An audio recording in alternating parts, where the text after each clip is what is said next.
Hey there, welcome back to Shorty on the Fly. Today we're going to be tying a silver pheasant tail. I know that sounds a little unusual, but this is a pattern that was shown to me by a local friend and guide, Ben Turpin. He swears by this thing, and I gotta say, it really does work. So let's go ahead and get started. It's a simple pattern, but there are a few little tricks in there that you may find helpful eventually. So I have a size 16 scud hook, and I've already put a silver tungsten bead on that.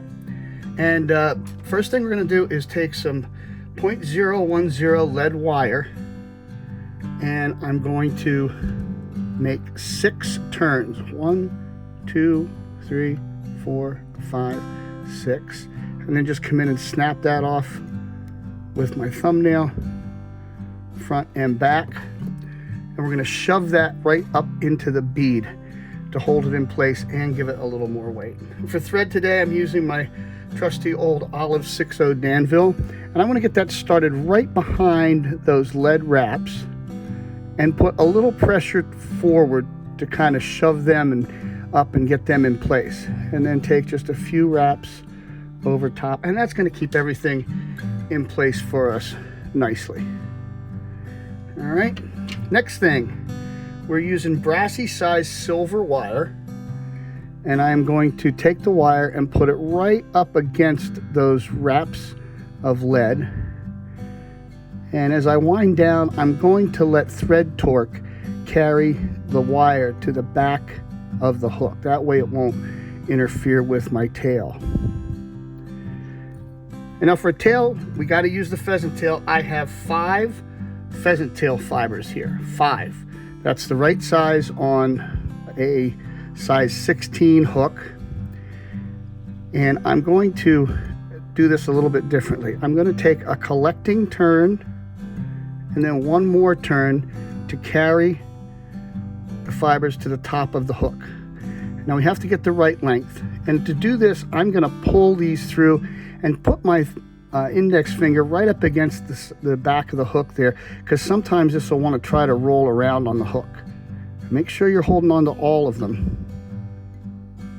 There we go. We got a length about the gap of the hook. Now take one more turn and then a couple of really firm turns right on the hook, and that will keep everything in place. Now I'm keeping my thread just in front of the fibers as I wrap forward, and I'm holding them down with my index finger of my left hand just to keep everything in place. That will keep the fibers from splaying out on you. And just keep going right up to the back of the bead, and then we're going to come in and take a couple of turns to hold that in place and come in and trim away the waist.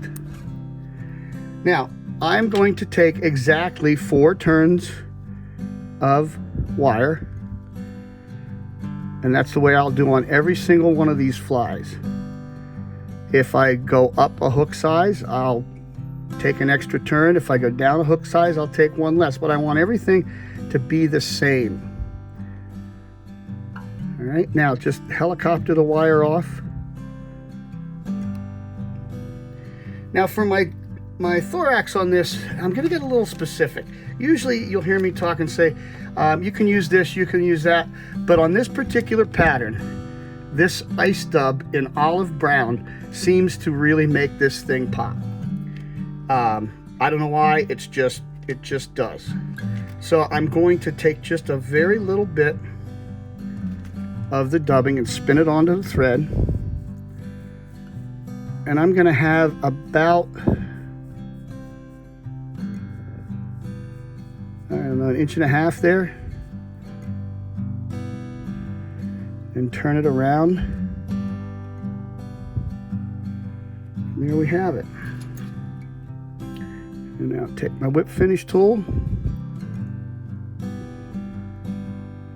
4-turn whip finish.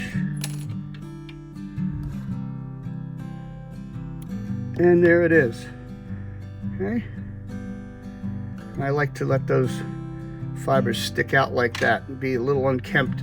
That kind of adds to the effectiveness of the fly. So there you have it. Silver pheasant tail. You can tie these down all the way to size 20 if you like. But I would recommend using that ice dub olive brown. It just makes the pattern work. Of course, if you don't have it, you can substitute, but in this particular case, it just sets off that silver wire and silver bead in a way that just looks like it's going to catch fish.